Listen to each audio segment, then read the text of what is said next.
Republic day శుభాకాంక్షలు. ఈరోజు అనపర్తి బార్లో మరి రిపబ్లిక్ డే సందర్భంగా జెండా ఆవిష్కరణ, అట్లాగే న్యాయవాద మిత్రులు అందరూ పాల్గొనడం జరిగింది. మరి ముఖ్యంగా రిపబ్లిక్ డే అంటే భారత రాజ్యాంగం అమల్లోకి వచ్చినటువంటి రోజు.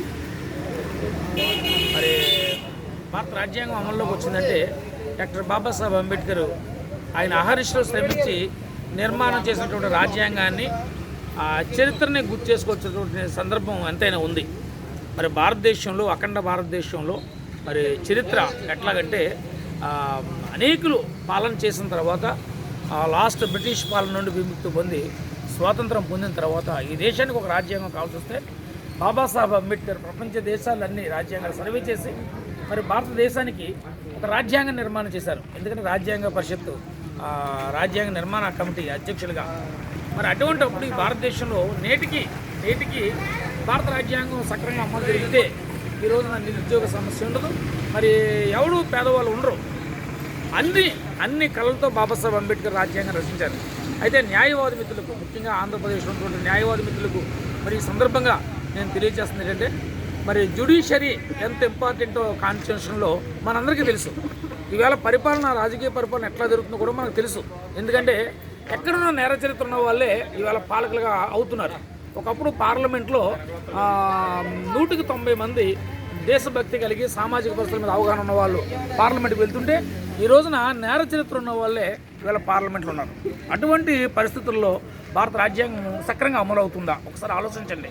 మరి ముఖ్యంగా న్యాయవాదులు జ్యుడిషియరీలో మనం బ్రతకడం కోసం ఒక వృత్తి చేపట్టినా కానీ జ్యుడిషియరీ ఎంత ఇంపార్టెంట్. ఈ దేశంలో ఉన్న ప్రజలకి పరిపాలన అందించాలన్నా, ఈ దేశంలో ఉన్న ప్రజలకి మరి కనీస అవసరాలు తీరాలన్నా, ముఖ్యంగా ఎడ్యుకేషన్, హెల్త్, ఈ రెండు ప్రభుత్వాలు ఇచ్చినట్లయితే ఈ రోజున దేశంలో ఉన్న ప్రజలందరూ బాగుంటారు.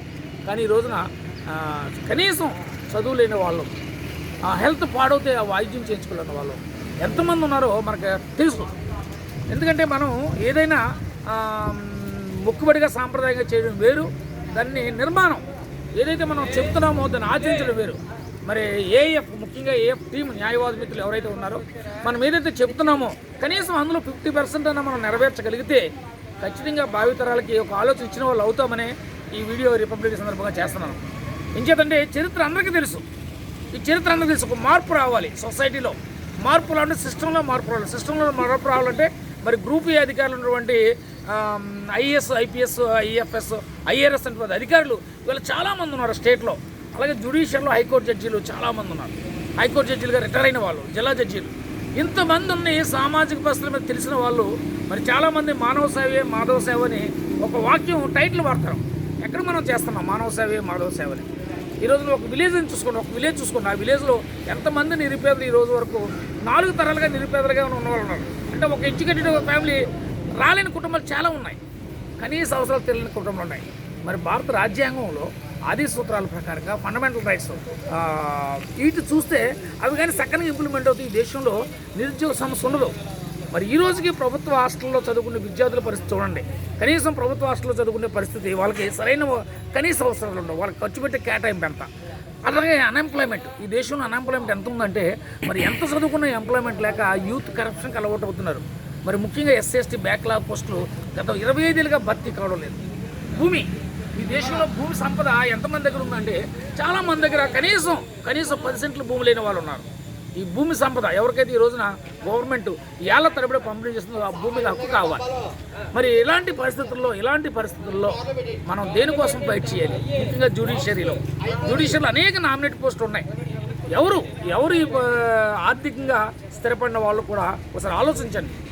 మనం మానవ సేవే మాధవ సేవ అంటూ లేకపోతే దేనన్నా చేస్తున్నామంటే 10 మందికి ఉపయోగపడేలాగా చేయడమే ఈ రిపబ్లిక్ డే యొక్క ముఖ్య ఉద్దేశం. భారత రాజ్యాంగాన్ని సక్రమంగా అమలు చేసుకోవాల్సిన బాధ్యత మరి న్యాయవాద మిత్రులకు ఉందని ఈ సందర్భంగా తెలియజేస్తూ, ముఖ్యంగా ఏఎఫ్ కేటర్ మనం ఒక నిర్మాణం చేస్తున్నాం కదా 10 ఏళ్ళుగా.